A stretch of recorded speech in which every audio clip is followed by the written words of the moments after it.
Bonsoir à toutes et à tous.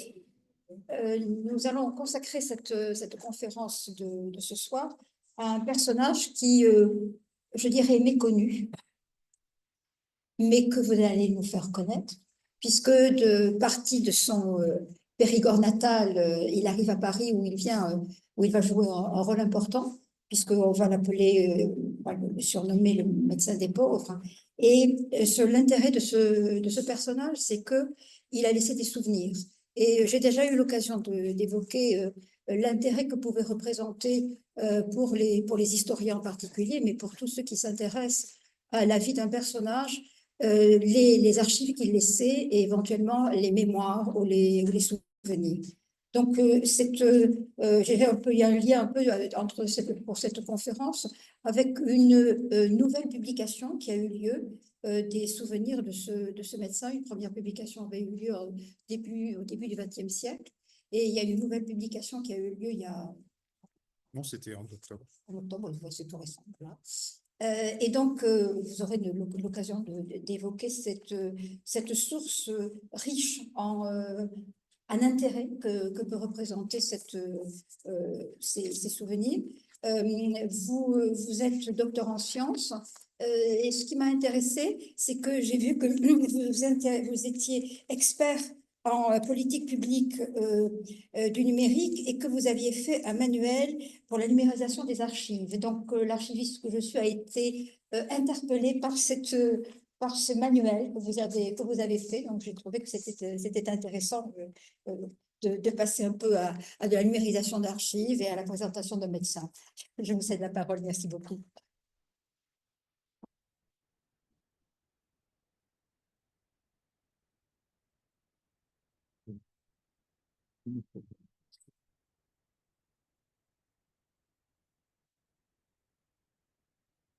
Merci, Madame la Présidente.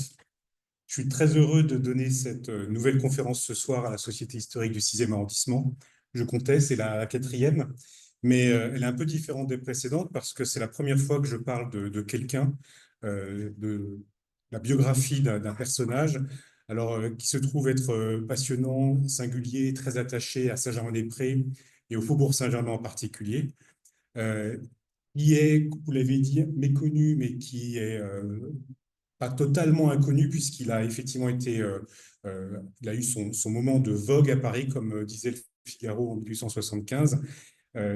Il a fait aussi un peu plus qu'être en vogue, puisqu'il a laissé derrière lui un témoignage rare, très documenté et très souvent inédit de son époque, et on verra qui parfois nous renvoie à la nôtre.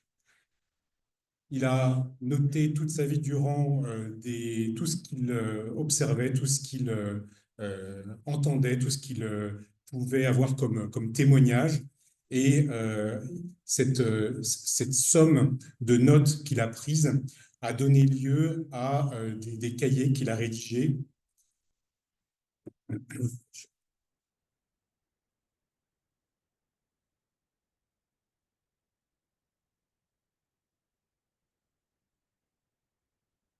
Donc, il a tout consigné à l'approche de la soixantaine, notamment en mettant de l'ordre dans cette masse de souvenirs. Il a rassemblé notamment 2 grands cahiers, c'est ceux que vous voyez à l'écran, de plusieurs centaines de pages, manuscrites, une écriture appliquée. Pour l'anecdote, ces volumes viennent tout juste d'être redécouverts par ses descendants il y a 10 jours à peine. Donc c'est une nouvelle très très fraîche, une redécouverte presque miraculeuse, parce que ce qui était connu... Tu verrais sur... Excusez-moi. Voilà. Il y a toute la souris.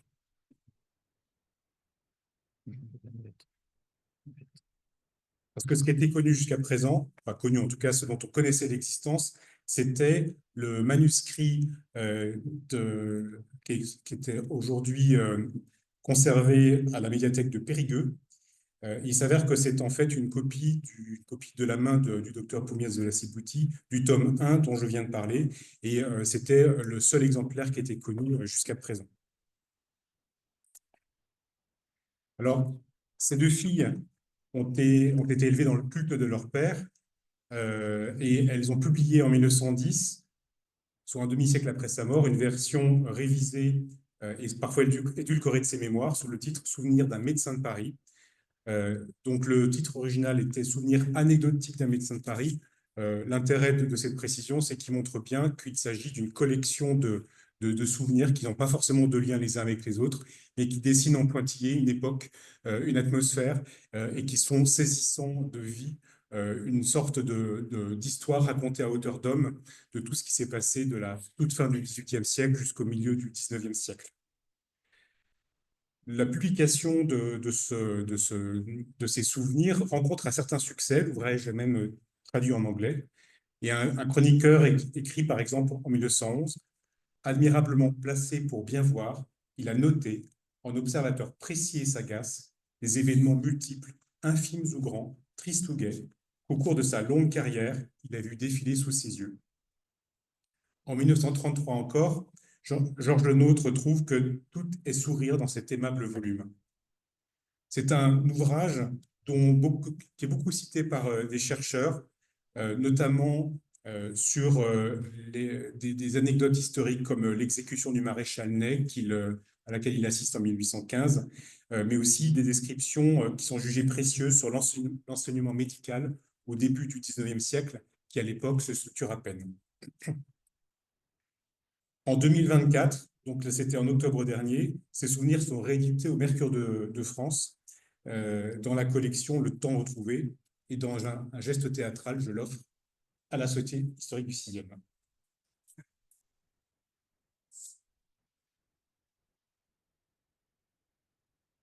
Voilà.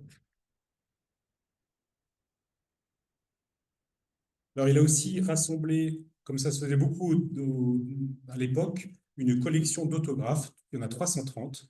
Alors, des autographes, ce n'est pas des petits mots avec marqué de vedette avec juste une signature. En fait, il s'agit d'une collection de courriers, de lettres signées, dont il a fait don à la ville de Périgueux également, et qui présentent l'intérêt d'être constitués pour la moitié à peu près de lettres de patients et d'amis qui lui sont adressés.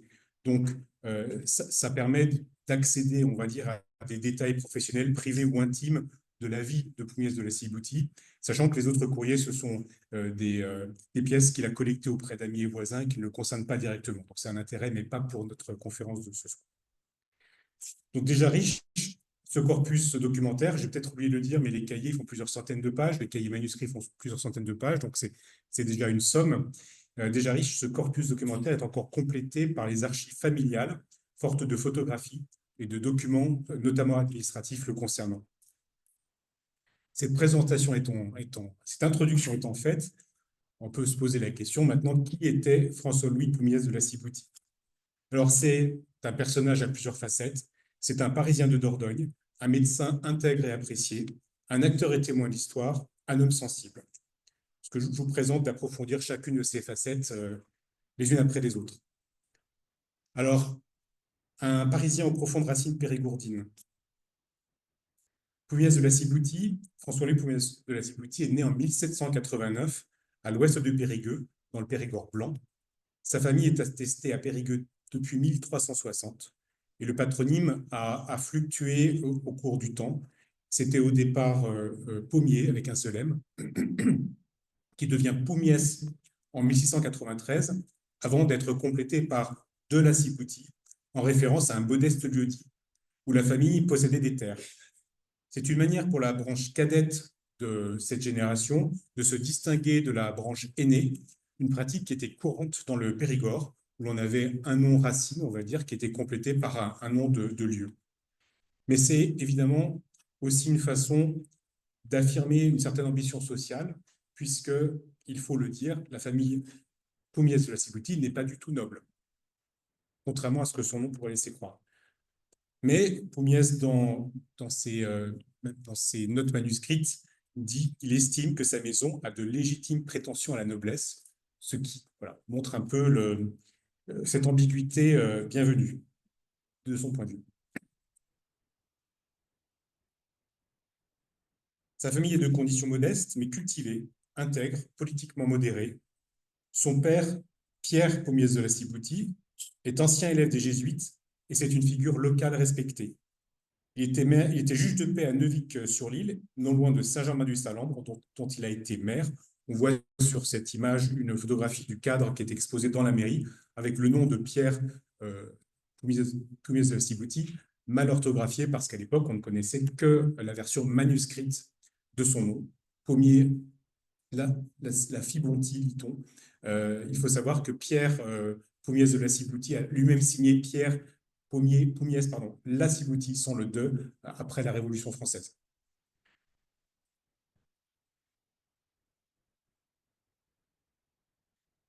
Donc, pour toujours parler du père de François-Louis, Pierre Pumiès de la Sibouti, c'était un libéral avancé, mais modéré, qui répétait souvent « Nous ne naissons pas tous hommes de génie, mais je ne connais rien qui puisse m'empêcher d'être un homme de bien. » Il impose l'usage du français dans les échanges familiaux en lieu et place du patois local. Il est aussi le premier dans le canton à cultiver la pomme de terre à grande échelle. La mère de François-Louis est Élisabeth Sellerier, qui avait reçu une éducation très soignée et était d'une grande instruction. François-Louis naît dans une terre rurale, encore très marquée par les hiérarchies sociales de l'Ancien Régime, malgré le fait qu'il soit né en 1789. Il constate que les paysans, alors il constate d'après ce qu'il a entendu dire aussi de sa famille, puisqu'il était un peu trop jeune à l'époque, les paysans sont en bas de l'échelle, ils marchent pieds nus et vouent une sorte de respect superstitieux des châteaux et des seigneurs. La bourgeoisie, quant à elle, dont il fait partie, est tenue depuis des siècles, je cite, dans une position inférieure par une aristocratie orgueilleuse. Les conditions de vie sont rudes.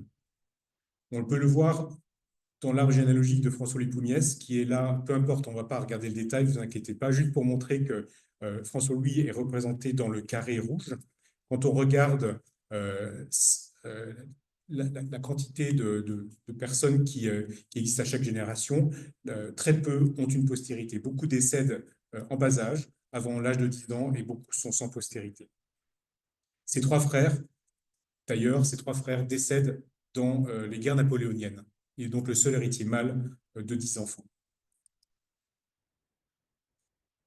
Après des études de droit qui ne lui plaisent pas, il dit en avoir eu marre d'avocasser. Pumiès décide de se tourner vers la médecine. Il doit rejoindre Paris et quitte le Périgord en octobre 1810 à l'âge de 20 ans. Il relate ce voyage comme une véritable épopée.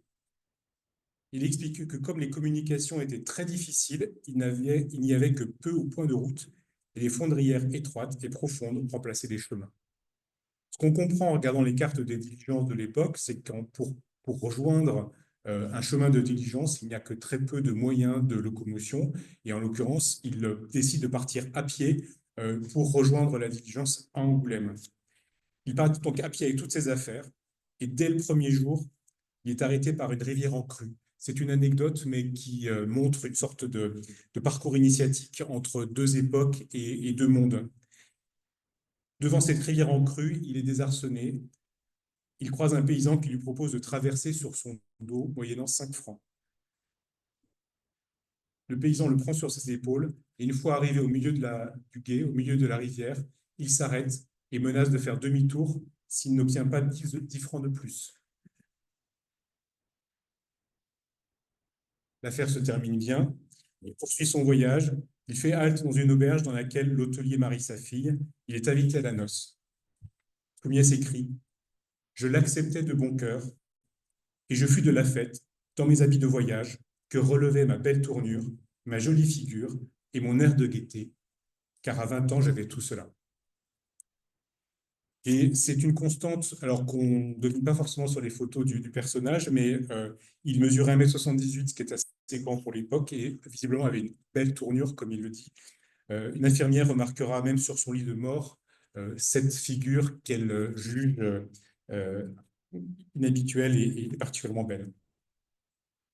Il finit le trajet en diligence depuis Angoulême, avec 6 jeunes officiers qui, eux, reviennent d'Espagne, avec lesquels c'était des chants, des rires, des plaisanteries de corps de garde qui lui ont laissé de rien souvenir.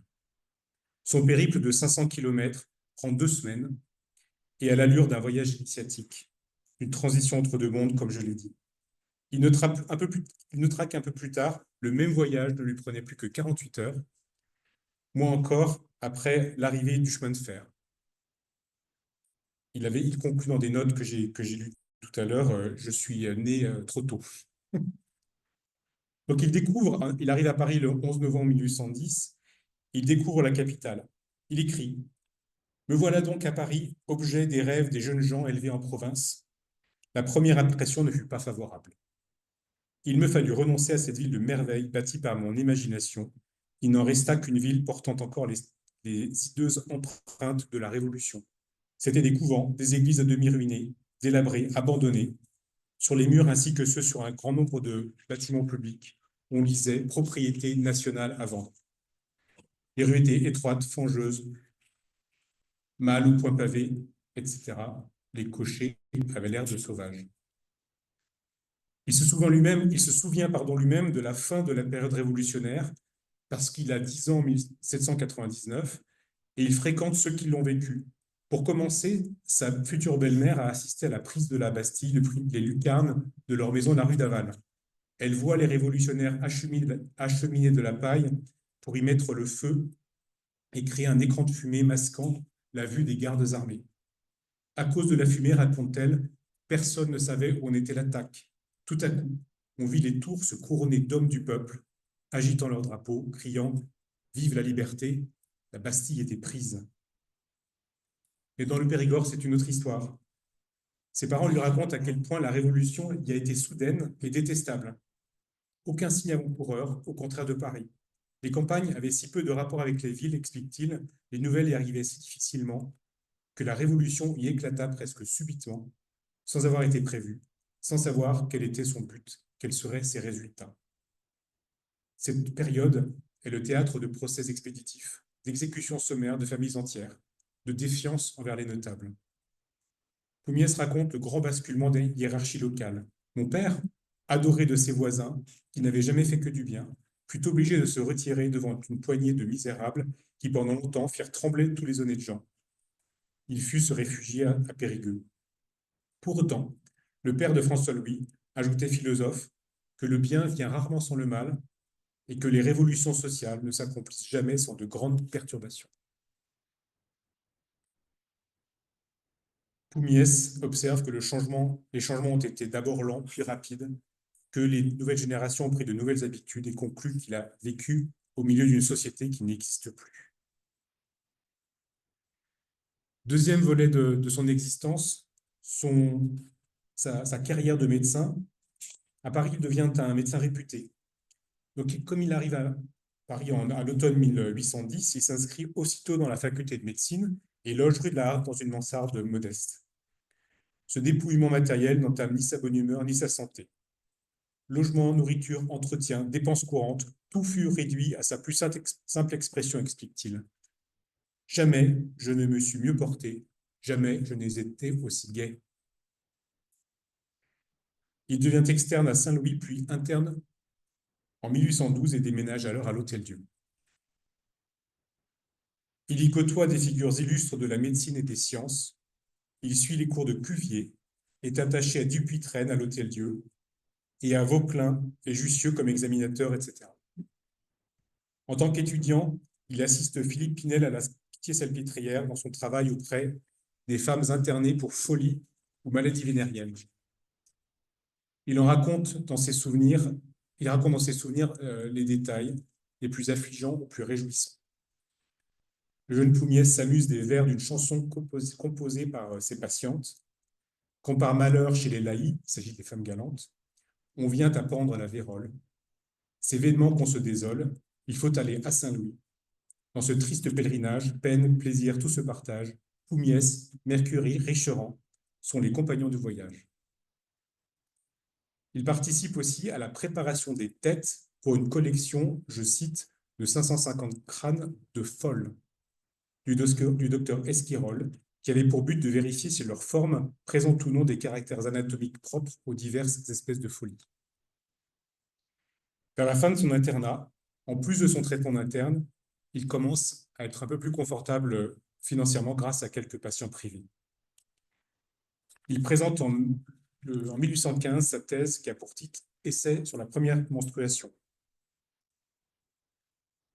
Son manuscrit de 27 pages est plus littéraire que scientifique. On y apprend que la femme a une disposition morale plus précoce, une sensibilité plus exquise, ou encore que les seins sont le principal ornement de la beauté. Mais lui-même considère que sa thèse est mauvaise et bâclée, car rédigée dans un climat troublé par le retour de Napoléon pendant les 100 jours. Il raconte « Mon père me pressait de passer mes examens. Ses lettres devinrent plus pressantes pendant les 100 jours. Prévoyant d'avance les événements graves qui allaient suivre la rentrée de Napoléon en 1815, il aurait bien voulu me voir hors de Paris. Mes examens ne m'embarrassaient pas, mais ma thèse aurait exigé un temps que je ne pouvais plus lui donner. » Il se marie en 1816, juste après avoir obtenu son diplôme de médecin, à Catherine Félicité Delpont, fille de François Delpont, fabricant de chapeaux, fournisseur des armées, entrepreneur général de la coiffure et équipement des troupes militaires, qui a utilisé sa fortune pour spéculer sur les biens nationaux. Je cite que certains historiens le considèrent aujourd'hui comme l'un des plus gros trafiquants de biens nationaux.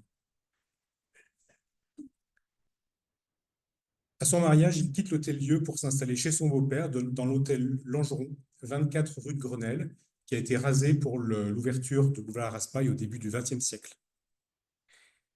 Il y habite et y exerce sa médecine jusqu'en 1824, date à laquelle il s'installe 21 rue du Dragon, même s'il est le plus souvent en visite chez les malades. Sa clientèle est surtout située dans le Faubourg Saint-Germain, parmi l'ancienne noblesse qui lui est fidèle. On voit là, par exemple, à l'écran, un formulaire de médecin de Pugnès de la Ciboutie qui est qui est à l'adresse du 21 rue du Dragon. Et à droite, une petite note d'un de ses patients, baron d'Eckstein, qui écrit en 1829, qui lui écrit en 1829 « Je suis très inquiet, je n'ai pas fermé l'œil de la nuit et souffre de maux de tête horribles. Je suis comme pincé et tourmenté de 1000 manières. » Ça, c'est dans la collection d'autographes de Périgueux. Son engagement, pardon, je saute une ligne, cette clientèle apprécie sa probité, son savoir-faire et ses bonnes manières. Il est aussi, en parallèle, médecin des pauvres, comme il se définit lui-même. Son engagement est plein et sincère. Paix, amour, charité, c'est la loi suprême, écrit-il dans son poème Médecin des pauvres. En pratique, il est admis en 1817 comme médecin du bureau de charité, qui devient plus tard bureau de bienfaisance, de l'ancien 10e arrondissement, qui couvrait une partie du 6e, la partie ouest, et une partie de l'est du 7e arrondissement. Il restera médecin à ce bureau de bienfaisance pendant 30 ans. Il y soigne gratuitement les indigents, comme on disait à l'époque, et il pratique plus de 6000 vaccinations contre la variole. Il en sera remercié par l'ancien maire du 10e arrondissement, reconnaissant son zèle à propager la vaccine. Il est aussi, pendant 20 ans, le médecin, puis médecin-inspecteur des écoles chrétiennes de l'ancien 10e arrondissement, en particulier attaché à celle de la rue Saint-Benoît. Il doit officiellement rendre visite à ces écoles 2 fois par mois. Il y fonde un prix de propreté, l'occasion d'exprimer sa conception du progrès social. Il écrit « J'exigeais que les vêtements des élèves fussent brossés et ne présentassent ni trous ni déchirures, que les cheveux fussent peignés, les mains, le visage lavé avec soin, que les pieds fussent toujours tenus proprement. Au bout de 6 mois, mes écoles des 2 sexes n'étaient plus reconnaissables. » En 1832, il vit l'épisode le plus dur de sa carrière, car la pandémie de choléra s'abat sur la France, faisant 18 500 morts à Paris, dont près de 2000 pour la seule journée du 18 avril. L'arrondissement de Pugnès, le 10e, qu'on voit sur ces statistiques à gauche de l'écran, est le plus touché avec près de 30 morts sur 1000 individus. Il raconte « C'est à la fin de mars 1832, par un temps magnifique, que le choléra se déclara à Paris. Au premier cas, on voulut douter. Le lendemain, il s'en présenta plus de 100. Nous, les médecins, étions de service à tour de rôle. » On le voit sur cette convocation, qui est signée par le baron Desgenettes, qui était le maire de l'ancien 10e arrondissement, qui était lui-même médecin, et qui convoque Pugnès de la Ciboutie le samedi 7 avril au poste médical du 12 rue Saint-Benoît pour un service de 24 heures. Il se bat jour et nuit, entre visite à domicile, garde dans les ambulances et convocation comme juré au tribunal, et manœuvre de la garde nationale dont il fait partie. Il est au bord de l'épuisement. Il raconte: je passais 2 nuits par semaine à l'ambulance, je ne mettais pas moins de 17 à 18 heures chaque jour à visiter mes malades. En dépit de ce dévouement, il se rend compte qu'il doit aussi lutter contre la défiance d'une partie de la population envers le corps médical. Poumiès entend la foule accuser les médecins d'empoisonner les fontaines et dire que le choléra est un prétexte pour se débarrasser des pauvres et que les médecins et les pharmaciens sont les exécuteurs choisis par le gouvernement. Il raconte: plus d'une fois, je fus menacé, insulté, traité d'empoisonneur. Un jour, je vis sur la place du parvis de Notre-Dame une multitude furieuse qui, à plusieurs reprises, tenta de pénétrer dans l'hôtel de ville pour en massacrer les médecins. Combien de fois n'ai-je pas entendu crier à mes oreilles: à bas les médecins? Le choléra est impitoyable, aveugle et foudroyant. Les patients meurent en 2 heures après, parfois meurent en 2 heures après les premiers symptômes. Le deuil et la consternation étaient partout. Les médecins, à rude épreuve, comme on le voit, se serrent les coudes. L'un d'eux, visiblement éprouvé, écrit en avril 1832, au pic de la pandémie, écrit à Poumiès: dans les circonstances affligeantes dans lesquelles nous nous trouvons, il faut se donner signe de vie. Et je vous en conjure de le faire. Les médecins n'ont point adopté de marche régulière pour combattre le choléra. Les uns veulent des excitants, les autres des stupéfiants. Celui-là vante la glace, cet autre la vapeur chaude. Au milieu de ce chaos d'opinion, quelle est la vôtre, mon cher ami, vous dont la tête est si saine et le jugement si sûr? Il reçoit aussi des lettres bouleversantes de familles ayant perdu des enfants du choléra. Madame Fay, par exemple, lui écrit au sujet de sa fille Claire, morte de la maladie: la force m'a manqué jusqu'à ce jour pour vous témoigner de toute ma reconnaissance des bons soins donnés à ma pauvre enfant. L'épidémie prend fin à l'automne de la même année. Par ordonnance du 6 février 1833, le roi Louis-Philippe lui décerne une médaille d'honneur pour son zèle et son dévouement pendant la pandémie. Et l'amertume transparaît dans le récit que Poumiès fait de cette médaille, puisque, dit-il, on lui avait promis une médaille d'or, puis pour éviter la cupidité, lui dit-on, d'argent, finalement de bronze. Elle ne mentionne même pas explicitement l'épidémie, regrette-t-il. En la lui remettant, le professeur Desgenettes, dont j'ai parlé tout à l'heure, lui aurait dit: cette distinction ne fait qu'en précéder une plus éclatante qui ne tardera pas. Mais Poumiès se résigne, le choléra était passé, on ne s'occupa plus de nous. La carrière de Poumiès prend fin soudainement en 1844, alors qu'il visite un malade pour le bureau de bienfaisance. Poumiès se brise le genou contre une marche. La douleur est si vive qu'il perd connaissance.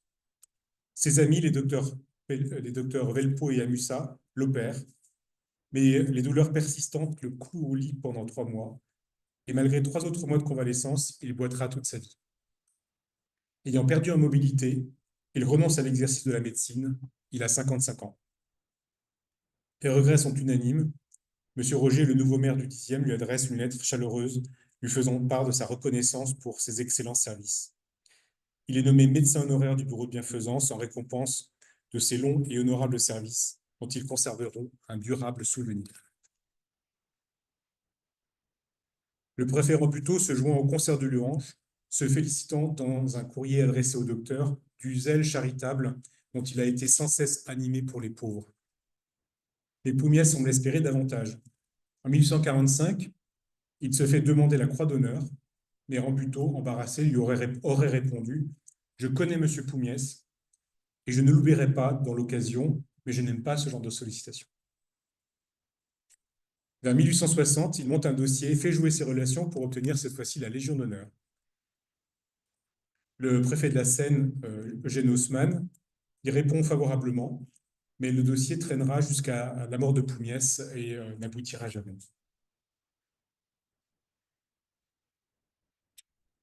Troisième facette de la vie de Poumiès, un amoureux de l'histoire.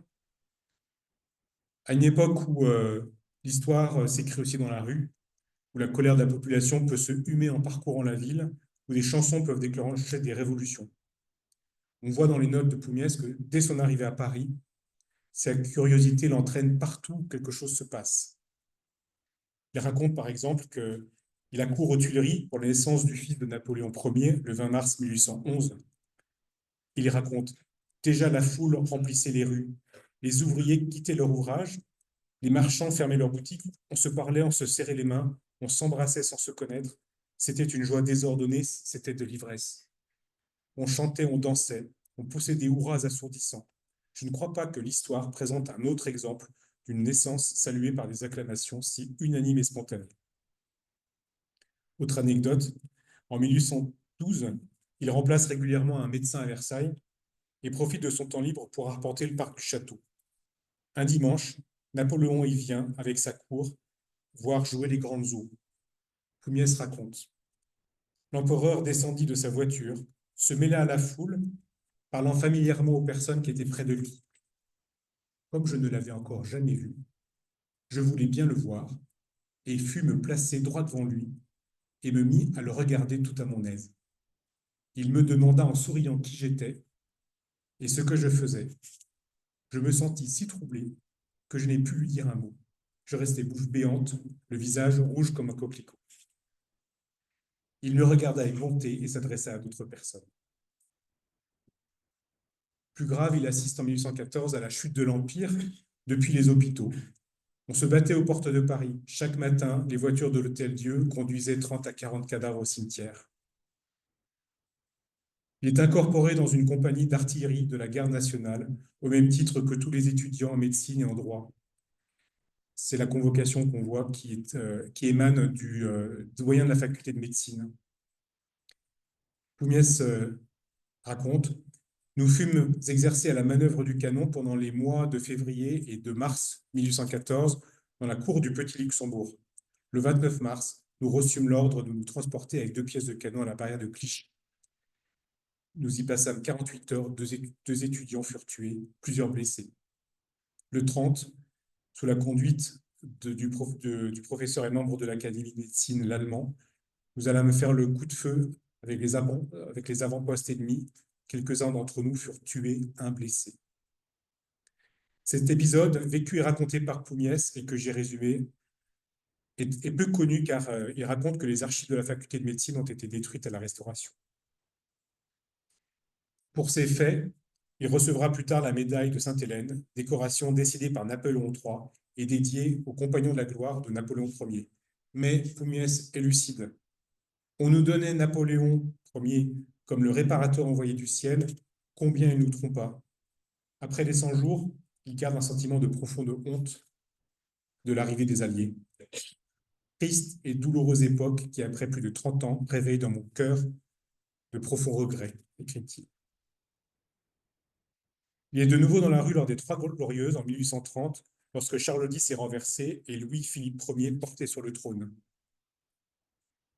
Alors que les ordonnances publiées le 26 juillet 1830 font l'effet d'une étincelle, Poumiès constate. Vers le soir, allant vers le Palais Royal, je me trouvais tout à coup rue Saint-Honoré au milieu d'une foule nombreuse et très agitée. Les boutiques se fermaient, le tambour du château des Tuileries battait le rappel. La place du Palais Royal était encombrée par une multitude compacte, au sein de laquelle partaient des cris et des acclamations. J'eus beaucoup de peine à me tirer de là. Ma femme, qui m'accompagnait, était fort effrayée. Le lendemain, il observe qu'on rencontrait à chaque pas des patrouilles de gendarmes à pied et à cheval. Vers 9 ou 10 heures du soir, plusieurs jeunes gens se montrèrent en armes. Je rentrais fort tard, ayant passé la plus grande partie de cette journée hors de chez moi, soit pour des affaires, soit comme observateur. Le mercredi 28, la fusillade fait rage dès le matin, de plus en plus soutenue. Je sortis avec ma trousse pour pouvoir, dans l'occasion, donner des soins aux blessés. Je pensais quelques-uns qui n'avaient que des blessures légères et qui avaient hâte de retourner au combat. On fondait des balles sur les places dans les rues. Tous les tuyaux de plomb de la prison militaire de l'Abbaye, qui était au niveau de la Romerie boulevard Saint-Germain, donc tous les tuyaux de plomb de la prison militaire de l'Abbaye furent enlevés et convertis en balles. L'hôtel de ville avait été pris et le drapeau tricolore remplaça le drapeau blanc. Plus tard, Il raconte « Le pont des Arts fut le champ de mort de nombreux braves jeunes gens. Le portail de l'Institut fut criblé de balles dont on a fait disparaître les traces. Je fus assez heureux pour penser, dans la rue de Seine, un ouvrier assez gravement blessé. La nuit était venue, le Louvre et les Tuileries tenaient seuls. Le lendemain, 29 juillet, je résume, partout du sang, des cadavres d'hommes, des chevaux dépouillés pendant la nuit. Le 29 à midi, tout était terminé, nous étions maîtres de Paris. » Pour continuer son engagement dans l'histoire de Paris et de la France, il s'engage dès août 1830 dans la garde nationale et devient membre de la compagnie des grenadiers du Faubourg Saint-Germain. La garde nationale, c'est un corps qui est exécuteur des décrets de l'Assemblée nationale. Poumiès y voit l'occasion de jouer un rôle, de protéger la paix publique, ce qui passe par réprimer le désordre, contenir les pillards et les perturbateurs. Me voilà donc bien armé, bien équipé, allant tous les soirs aux Tuileries ou au Luxembourg avec mon bataillon pour être exercé au maniement des armes et aux manœuvres. Là arrive 1848. L'année s'annonçait de la manière la plus heureuse, et cependant, elle allait être précipitée dans l'abîme. Dès le 23 février, alors que Paris s'échauffe contre la monarchie de Juillet et Louis-Philippe, la 10e région de la garde nationale, à laquelle Poumiès appartient, ainsi que son voisin Bixiou, qui habitait 26 rue Jacob, est la première à prendre les armes pour maintenir le calme, même si, pour une fois, elle est plutôt du côté de la foule. Poumiès est réveillé par le tocsin de Saint-Sulpice lorsque les premiers émeutiers sont tués par la foule, et dans la nuit du 24 février, des barrières sont érigées. Poumiès raconte voir des gamins de Paris traînant des lourdes voitures qu'ils renversent sur le quai Malaquais. Vient un épisode lors de cette révolution qui est passé inaperçu, comme il le dit, le grotesque épisode des Tuileries, pendant lequel le palais est saccagé. Évidemment, comme il est attiré par tout ce qui se passe dans Paris, il s'y précipite et raconte « Les salles, les galeries, les chambres furent si encombrées qu'à un moment, je craignis d'y être étouffé. Tout annonçait une fuite précipitée du roi. La table du déjeuner était encore servie. Les vêtements d'hommes et de femmes étaient en désordre dans les chambres à coucher. Alors, les chants, l'orgie, la dévastation commencèrent. Les armoires furent fouillées, les livres, les papiers, les débris de toute espèce jonchèrent bientôt le parquet ou furent précipités dans la cour, où on en fit d'énormes feux de joie. Les efforts pour arrêter le pillage sont vains. La destruction et le pillage continuèrent. Dans la cave, des bouteilles brisées répandirent une telle quantité de vin qu'on en avait jusqu'aux chevilles. Des hommes y furent noyés. Le 26 février, une bande de 200 personnes fait évacuer les Tuileries et s'y installe avec femmes et enfants et s'y barricade. Poumiès y est encore et conclut qu'il n'a jamais vu de semblable dégradation. Lors des élections qui suivent, le 23 avril 1848, Poumiès tient le bureau de vote à l'Institut. Il nous reste à parler de l'homme qu'il était. À travers les traces qu'il a laissées, on perçoit une attention constante aux grands personnages de son temps. Il mène une vie mondaine, bien remplie, documentant chaque rencontre, dont il cite volontiers les propos. Il évoque les rencontres qui l'ont marqué. Je vais aller vite. Je cite juste pour sourire quelques passages. J'ai passé une partie de la journée avec le prince de Monaco, Florestan Ier, avec qui je suis lié d'amitié depuis 40 ans. Ou encore, j'ai passé la soirée avec Rossini. On parla musique comme de juste. Ou encore, j'ai passé 1 heure avec M. Ferdinand de Lesseps. Il m'a remis de mémoires qu'il a publiées, etc. Au-delà de cette candeur qui peut sembler un peu factice, on pourrait prendre pour ce qu'on pourrait appeler aujourd'hui du name dropping. On perçoit plutôt l'expression d'un intérêt sincère pour les grands esprits de son époque et une curiosité insatiable. Peut-être ce goût pour l'histoire est-il aussi une des raisons pour lesquelles sa femme et lui achètent en 1837 l'immeuble de l'actuel 21 rue Visconti pour 60 000 francs. L'étroitesse de la voie, pour ceux qui la connaissent, lui rappelait peut-être le lacis de ruelles moyenâgeuses de Périgueux, mais l'adresse de la rue Visconti bénéficie aussi d'un certain prestige. Le vendeur est le marquis de Carbonnières, descendant direct de Louis d'Arrouges, marquis de Rannes, qu'il avait acquise en 1713 et qui a donné son nom à la maison, l'hôtel de Rannes. C'est dans cet hôtel que, de plus, la légende attribue comment dire, c'est dans cet hôtel que Racine est censé être mort. Poumiès a peut-être été séduit par l'idée de s'attacher un pédigré par cette acquisition, tout en s'associant au souvenir d'un grand homme. C'était une démarche assez classique au XIXe siècle. En tout cas, Poumiès connaissait a priori déjà bien la rue Visconti, alors rue des Marais Saint-Germain, puisque dès les années 1820, son beau-père, François Delpont, s'y installe et il transfère son activité de fournisseur de matériel militaire de la rue de Grenelle au 15 rue Visconti. À la même époque, donc une quinzaine d'années auparavant, une quinzaine d'années avant l'acquisition, avant l'achat, il dit bavarder souvent avec Louis-Marie Prudhomme, qui était propriétaire du 18 rue Visconti et qui est connu pour être l'éditeur notamment du célèbre journal des Révolutions de Paris dédié à la Nation, qui raconte jour après jour les principaux événements de la Révolution de 1789 jusqu'à 1799. Prudhomme lui assure de la manière la plus positive, ce sont ses termes, que l'immeuble du 21 rue Visconti a été la maison de Racine. Poumiès ne sait pas sur quoi se base Prudhomme pour l'affirmer, mais l'actrice Hippolyte Clairon, qui est morte en 1803, qui a vécu elle-même 18 ans dans cet immeuble, affirme la même chose dans ses mémoires. Alors, il n'est pas difficile d'imaginer Racine et sa famille et ses domestiques dans la vaste demeure qui est la plus grande de la rue. L'hypothèse est tout à fait crédible, mais elle a un concurrent. Car selon une autre légende, la dernière demeure de Racine est le 13 rue Visconti. Vous voyez ici sur le plan Turgot de 1739, la maison en rouge du 21 rue Visconti, ce qui est aujourd'hui le 21 rue Visconti, et en vert, celle de l'ancienne maison du 13 rue Visconti. Alors, pourquoi le 13 rue Visconti? Parce que dans la cour de cet immeuble croît une vigne qu'on appelle la vigne de Racine, deux énormes cèpes qui poussent sur la façade et que la voix populaire désigne comme ayant été plantée par Racine lui-même. Alors, et donc, si vous voulez, il y a une sorte de proximité parce que Racine l'aurait planté, il habitait là. Voilà, c'est les raccourcis qu'on pouvait faire à l'époque. Poumiès se lance alors dans des recherches, puisque son enjeu à lui, c'est de prouver qu'il est mort chez lui. Il est stimulé par Frédéric Locke, qui est un journaliste et qui publie un guide sur Paris en 1855, et qui ensemble vont essayer de clarifier, de prouver que Racine est bien mort chez le docteur Poumiès de la Cipoutie. Donc il commence par écarter d'un revers de main les arguments du 13 en rappelant qu'une vigne a une durée de vie d'à peu près un siècle, donc c'est pas possible que Racine l'ait planté puisqu'il est mort un siècle et demi auparavant. Ça c'est fait.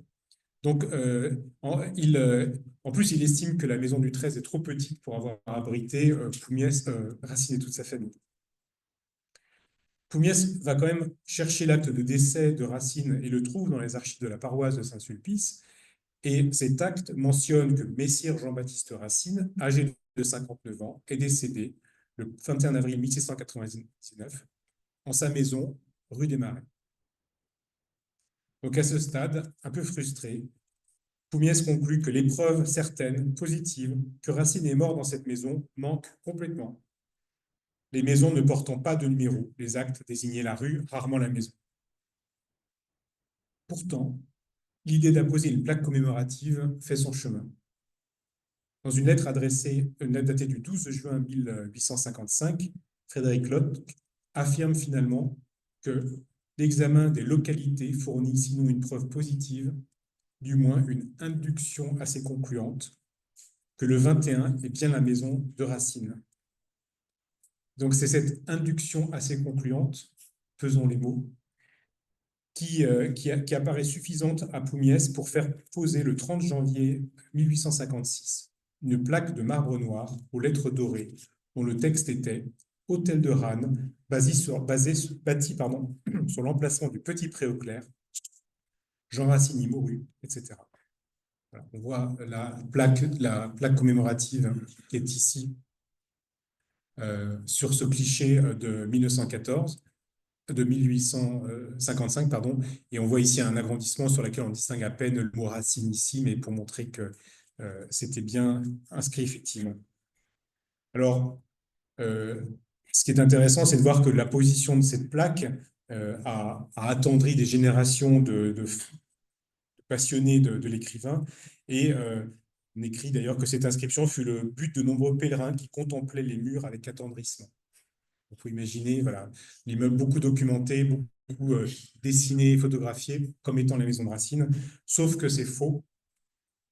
Le journaliste et écrivain André Alais démontrera 60 ans plus tard que Racine est en réalité mort en face, au 24-26 rue Visconti. Les papiers familiaux montrent que les descendants de Poumiès ont continué à défendre le 21 contre son concurrent du 13 et ont même un temps tenté de rejeter les conclusions d'André Alais. Le beau-fils de Poumiès, qui habitait donc 21 Visconti, qui s'appelait Antoine Branche, déclarera dépité: il n'y a pas de branche sans racine. La plaque fut retirée en toute discrétion en 1914.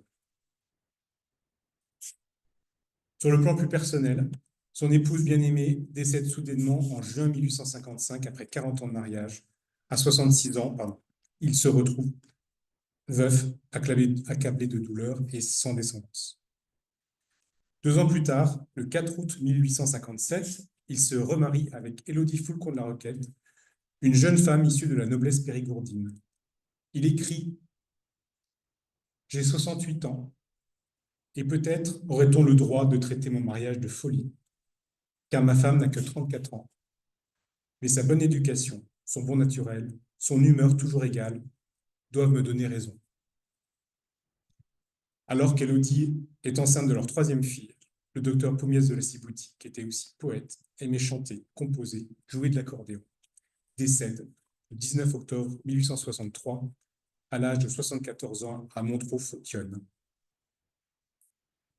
De ses 3 filles, seule Denise Branche aura une descendance. C'est elle et sa sœur Françoise-Louise d'Agoury, épouse d'Agoury, qui elle est sans descendance. C'est elle donc, et sa sœur qui publieront les fameux souvenirs de son père que je vous ai montré tout à l'heure. Au terme de cet exposé, une image s'impose, celle d'un homme qui, toute sa vie durant, a essayé de dépasser les cloisonnements et jeter des passerelles géographiques d'abord.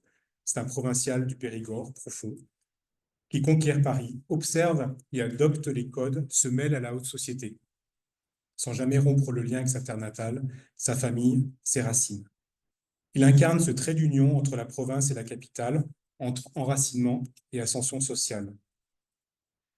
Passerelle sociale ensuite. Médecin respecté du Faubourg Saint-Germain, proche de l'ancienne noblesse, il aurait pu se cantonner à ce cercle, mais il choisit aussi d'être le médecin des pauvres, assurant ses gardes au bureau de bienfaisance, soignant sans compter, s'épuisant lors du choléra, et vivant son accident, comme il le dit lui-même, assimilable à une blessure sur le champ de bataille, sur le champ d'honneur, pardon. Et peut-être et surtout des passerelles temporelles. Poumiès est un témoin précieux du XIXe siècle. Par le goût de l'archive, par souci de transmission, il laisse une œuvre écrite, dense et vivante. Né au XVIIIe siècle dans un monde encore féodal, il traverse les révolutions, les basculements politiques, les progrès scientifiques et industriels du siècle suivant. Il se projette même au-delà. Il écrit au sujet de sa fille: si cet enfant arrive à 80 ans, on sera en 1938. Et il imagine la scène. Elle est dans un salon entourée d'une jeune génération. Elle parle de son passé. Mon père, dit-elle, avait vu les dernières années de la Révolution. Il m'a raconté qu'en 1796, il avait dîné avec Barras du Directoire. Voyez-vous l'ébahissement de ces jeunes gens? Une femme représentant un trait d'union d'un siècle et demi. Effectivement, sa fille, Denise, vivra jusqu'en 1949. Il s'est ainsi écoulé non pas 150, mais 160 ans, à cheval sur 3 siècles, entre la naissance du docteur Poumiès et la mort de sa fille. On pourrait d'ailleurs prolonger encore l'exploit en prenant le XXIe siècle dans ce saut à travers le temps, puisqu'en 2025, le bébé blond qu'on voit sur la photo et qui donc a connu la fille de François Pugliese est dans cette salle ce soir.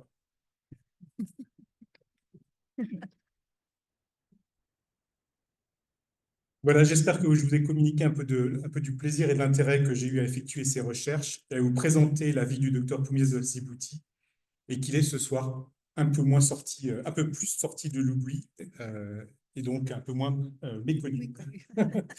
Je vous remercie.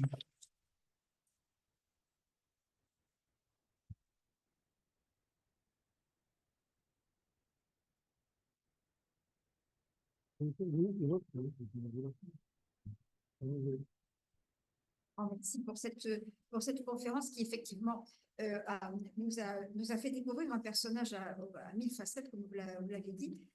Lorsque nous avons préparé le dépliant qui vous a été distribué, que vous avez déjà proposé, on en avait parlé au moment de l'Assemblée générale, nous n'avons pas hésité une seconde pour mettre en couverture le portrait de Pugliese. Je pense que c'était ça, soit mettre des plans ou des photos de Paris, et on s'est dit quand même, ce beau personnage, effectivement, il a fière allure, il a un visage qui est très fin, en fait, et mériter de sortir, d'être connu, peut-être de sortir de l'oubli, mais en tout cas, il incarnait vraiment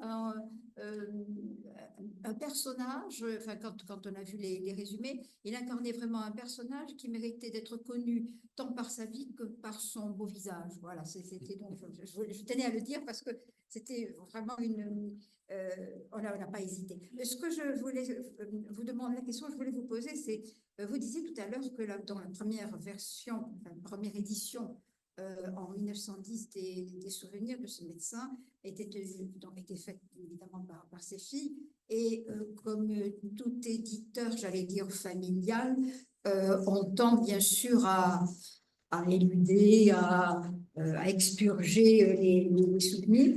Et est-ce qu'on peut considérer que l'édition de 2024 est une édition complète de ces souvenirs? Alors malheureusement non, il s'agit d'une réédition de celle de 1910. L'histoire telle que je la comprends, c'est que les éditions, donc j'ai oublié Mercure de France, ont simplement récupéré le texte sur Internet, parce tout est disponible sur Internet, sur Gallica, et qu'on dit aujourd'hui OCRisé, c'est-à-dire qu'on sait récupérer le texte directement. Et comme il est libéré des droits d'auteur, ses filles sont, donc la dernière est morte en 1949, donc le droit d'auteur court 70 ans après la mort de l'auteur, donc c'était pile en 2020 et quelques, je crois que 2019, hein, la fin des droits d'auteur. Donc, ils ont rassemblé, ils ont repris ce texte pour le republier quasiment tel quel dans une collection qui s'appelle Le Temps retrouvé et qui est composée d'autres souvenirs de mémoire du même type. Donc, c'était cohérent. Maintenant, la plus-value de cette édition est uniquement dans les notes qui ont été ajoutées pour décrire les personnages qui sont cités.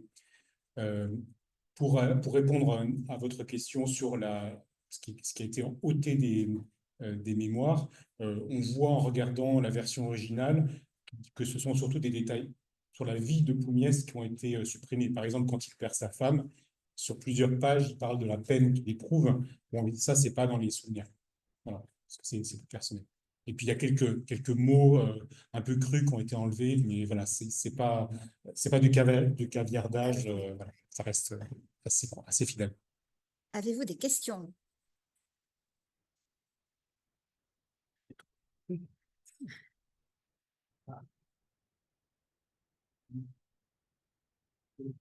Est-ce qu'on a une idée de comment ça s'est passé dans les pays du choléra? Est-ce que c'est un conflit quels étaient les traitements? Est-ce qu'il y a des discussions?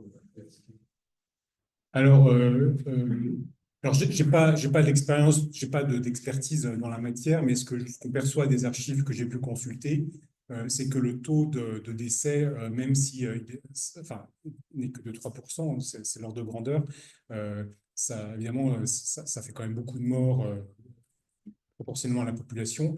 Mais il faut se rappeler qu'à l'époque, déjà, on ne savait pas comment se transmettait le choléra. Hein, c'était découvert bien plus tard. Et que c'était l'eau contaminée qui était surtout contaminée dans les quartiers un peu défavorisés, dont Saint-Jean-des-Prés faisait partie à l'époque, hein, dans certaines rues de Saint-Jean-des-Prés. Et donc, les médecins qui étaient souvent qui vivaient dans des conditions un peu plus élevées, on va dire, étaient, semble-t-il, moins touchés. Je n'ai pas d'exemple dans ce que j'ai pu voir de médecins qui étaient atteints, ça ne veut pas dire qu'il n'y en a pas, mais c'était surtout l'intensité du travail qui était à fournir et le côté désespérant, puisque finalement, comme le disait la lettre d'un de ses confrères, il n'y a pas grand-chose à faire. Alors, il y a un taux de survie qui est génétique, on va dire, et il y en a qui sont malades, sont décédés, mais d'autres qui décèdent en 2 heures, donc c'est très, très, très, très frustrant pour un médecin, c'est ce que j'ai cru comprendre.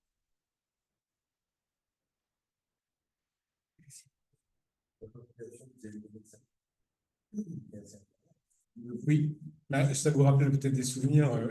Je pense que c'est les mêmes ressorts, exactement les mêmes ressorts. C'est la méfiance envers une catégorie de population qui est perçue comme privilégiée. Je n'ai pas d'autre explication. Bonsoir, merci pour la conférence. J'ai pas bien compris sur les mémoires, du coup, comme on a retrouvé, si j'ai compris récemment, le 2e tome. Est-ce que dans la nouvelle édition, il y a le 2e, enfin, est-ce que l'édition des mémoires en premier, il y avait déjà le 2e tome ou c'était pas inclus et du coup, ça pourrait être une future édition? Ah non, non, c'est tout un, alors, effectivement, c'est tout un sujet. C'est-à-dire que je suis obligé de faire une petite chronologie rapide. On croyait jusqu'à il y a 10 jours que le manuscrit du livre était conservé à Périgueux. Depuis 10 jours, on sait que le manuscrit a été rédigé à partir des 2 tomes retrouvés et que le manuscrit des Périgueux n'est qu'en fait une copie du 1er tome. Donc, il y a bien des souvenirs, le livre contient bien les souvenirs des 2 tomes, simplement remis dans l'ordre chronologique et effectivement allégé des détails trop personnels.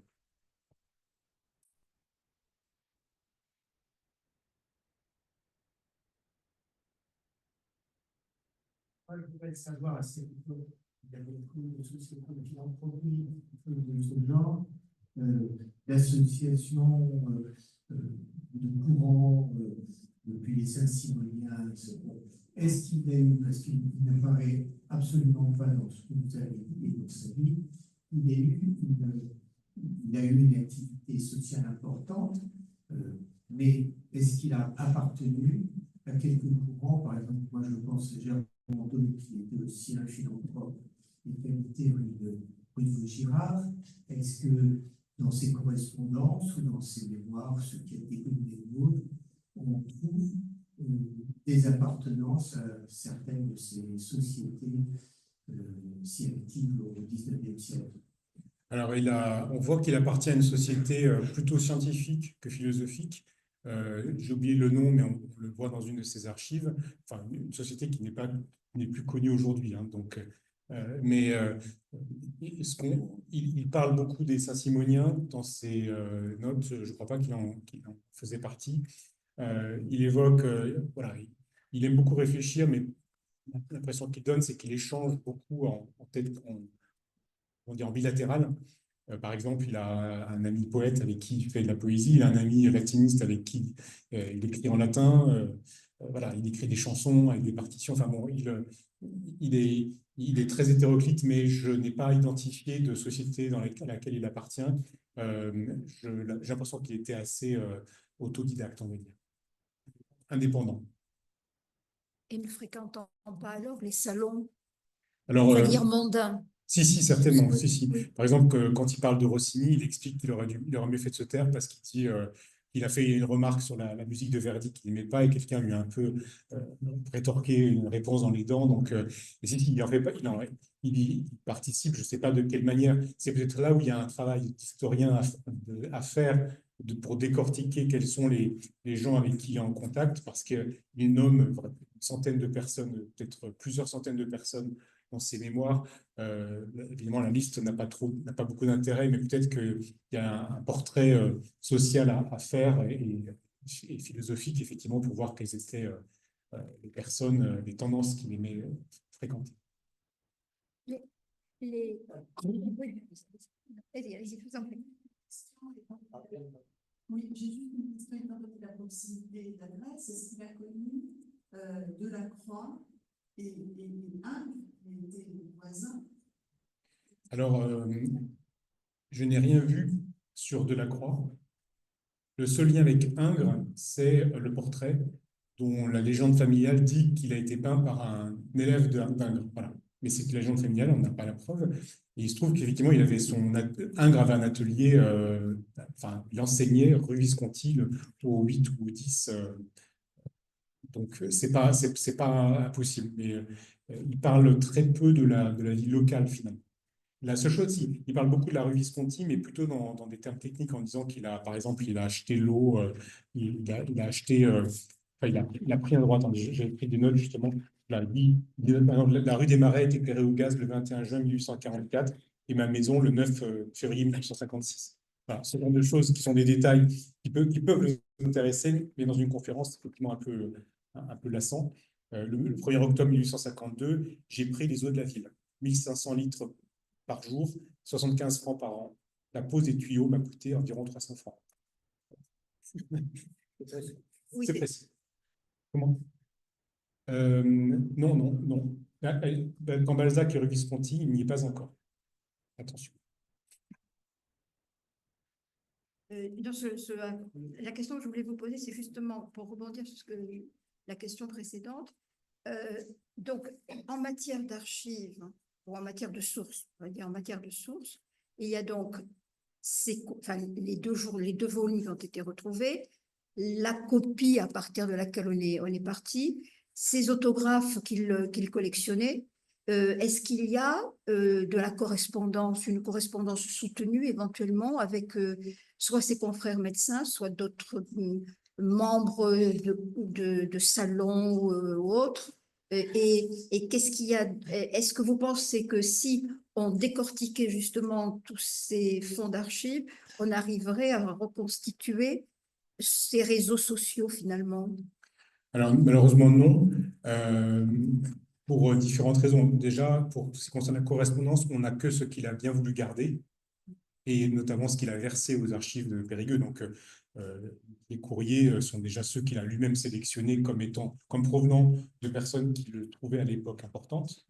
On a un courrier qui est amusant où il échange avec Dupuytren des insultes. Dupuytren le traite ceux qui ont toujours peur d'être malades, hein. Hypochondriaque excité. Et Poumiès lui dit honte à ceux qui n'aident pas leurs prochains. Enfin, donc, il y a ce genre de choses, mais ça ne donne pas un portrait social. Et puis, il dit dans ses mémoires qu'il a brûlé, par exemple, à la mort de sa première femme, qu'il a brûlé toutes les lettres qu'il avait échangées avec ses parents. Donc, ce n'est pas la société, mais il a fait la même chose avec celle de sa femme parce qu'il avait peur que ça tombe dans des mains inconnues à sa mort. Parce qu'à l'époque, il ne savait pas qu'il allait avoir une descendance. Donc, je ne sais pas ce qu'il a fait des autres courriers, mais on n'a pas dans les archives qu'on a pu consulter jusqu'à présent. Mais alors, si on a découvert 2 volumes, on risque de découvrir autre chose. C'est possible. Je ne peux pas m'engager là-dessus.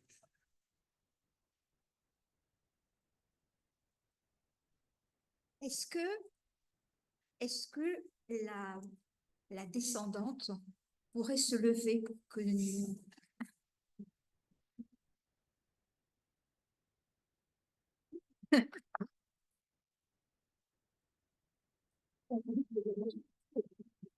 Merci beaucoup et c'est très aimable à vous d'être venu juste. Merci bien.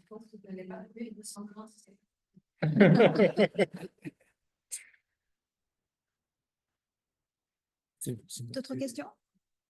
Non? Oui, c'est le bébé blond. Voilà, c'est le bébé blond. Écoutez, très grand merci de nous avoir fait découvrir ce personnage et aussi c'est très agréable d'avoir une descendante parmi nous. Vous savez que nous vous lirons avec plaisir puisque les conférences sont ensuite publiées. Et parce que vous nous avez dit, nous incite un peu à nous plonger justement dans la lecture de ces souvenirs. Très grand merci. Avec plaisir.